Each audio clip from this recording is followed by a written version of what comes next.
माझ्या प्रियांनो, कसे आहात? छान आहात ना? ही सकाळ कशी आहे?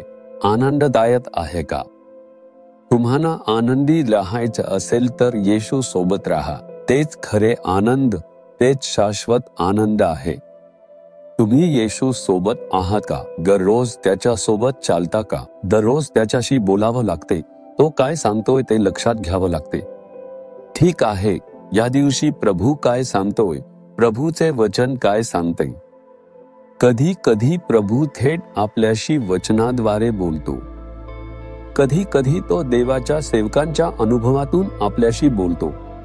इथे एका देवाच्या माणसाचा एक अनुभव आहे. ते स्तोत्रसंहिता 57 मधल्या पहिल्या वचनात. दावीद नावाचा एक भक्त एका परिस्थितीत एक वचन बोलतो. तो काय म्हणतोय बघा. अरिष्टे तळून जाईपर्यंत मी तुझ्या पंखांच्या सावलीचा आश्रय करीन. संकट, आपत्ती, अडचणी, संघर्ष आले आहेत. तो म्हणतो, हे सर्व संकट ओलांडून जाताना मी तुझ्या पंखांच्या सावलीत येईन. हा दावीद, हा भक्त परमेश्वराला प्रिय वागला. परमेश्वर साक्ष देतो की दावीद माझ्या मनासारखा मिळाला आहे. तो माझ्या इच्छेनुसार सर्व काही करील. देवाकडून साक्ष मिळालेली व्यक्ती त्याच्यावर हेवा ठेवून त्याच्या स्वतःच्या सास्याने त्याला मुलगी दिला होता, जो देशाचा राजा होता.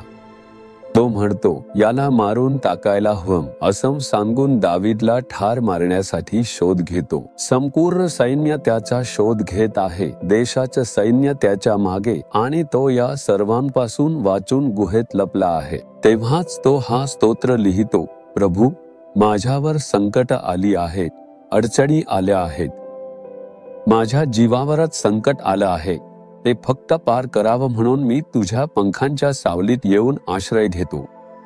तुझ्या पंखांनीच मला संरक्षण द्यावं. संकट पार होईपर्यंत मला झाकून सुरक्षित ठेवावं, असं एक सुंदर प्रार्थना तो करतो. आज तुमच्या आयुष्यात एखादं संकट, एखादी अडचण, एखादी समस्या घरात, कामाच्या ठिकाणी, व्यवसायात किंवा सेवेत कुठेही असो, असं काहीतरी संकट आलं आहे आणि ते तुम्हाला घाबरवत आहे.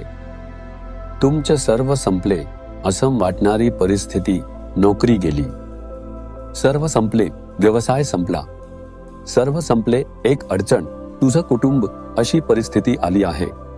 कुठलं तरी संकट, काहीतरी समस्या आली आहे. ती आजारपण असू शकते, कर्जाची अडचण असू शकते, पैशाची गरज असू शकते, वाईट लोक असू शकतात. काहीतरी संकट थेट तुमच्यावर आलं आहे. काय करायचे? कुठे जायचे? कसं वाचायचे?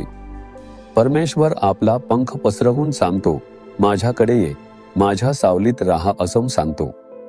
कधी कधी मी पाहिले, आमच्या गावात कोंबडी आपल्या पिलांना घेऊन जाते. तेव्हा मी पाहिले, तो गरुड येतो. गरुड तो त्या पिलांवर नजर ठेवून आला की ही कोंबडी एक आवाज करते. ती आपल्या पिलांना बोलावते, माझ्या पंखाखाली ये, एक धोका आलाय. तो निघून जाईपर्यंत फक्त पंखाखाली राहा असे सांगते. आणि ती पिलं अगदी पंखाखाली येतात. काही पिलं पंखाखाली जातात, डोकं फक्त बाहेर काढून तशीच पाहतात. मी पाहिले, खूप आनंद घ्यावा अशी गोष्ट परमेश्वराची निर्मिती. ती छोटी पिलं बघा, फक्त डोकं बाहेर काढून त्या गरुडाकडे बघतात. तू काहीच करू शकत नाहीस. मी माझ्या आईच्या पंखाखाली आहे, मला स्पर्शही करू शकत नाहीस असं वेगळ्या नजरेने पाहतात. आपण परमेश्वराच्या पंखाखाली आलो की धाडसाने सांगू शकतो, कोणीही काहीच करू शकत नाही. मला स्पर्श करता येणार नाही, मला नष्ट करता येणार नाही, कारण मी येशू ख्रिस्ताच्या आश्रयात आहे. मी त्याच्या पंखाखाली आहे, त्याच्या संरक्षणाखाली आहे. तू काहीच करू शकत नाहीस असं ठामपणे सांगता येईल. अशाच प्रकारे दावीद म्हणतो. त्याचप्रमाणे ती संकटही पार पडून गेली. देवाने दावीदचं संरक्षण केलं, तसंच तो तुमचंही करेल. तो तुम्हाला भीतीत ठेवणार नाही. संकट निघून जातील. ती आपत्ती तुम्हाला इजान करता निघून जाईल. प्रभू म्हणतोय, घाबरू नकोस बाळा. हो, ते संकट आहे, ते तुझ्यासमोर समस्या घेऊन येते, पण तुला काहीही अपाय होणार नाही, नुकसान होणार नाही, ते पार जाईल. तू पंखांच्या माझ्या छायेत राहा, असं तो सांगतो.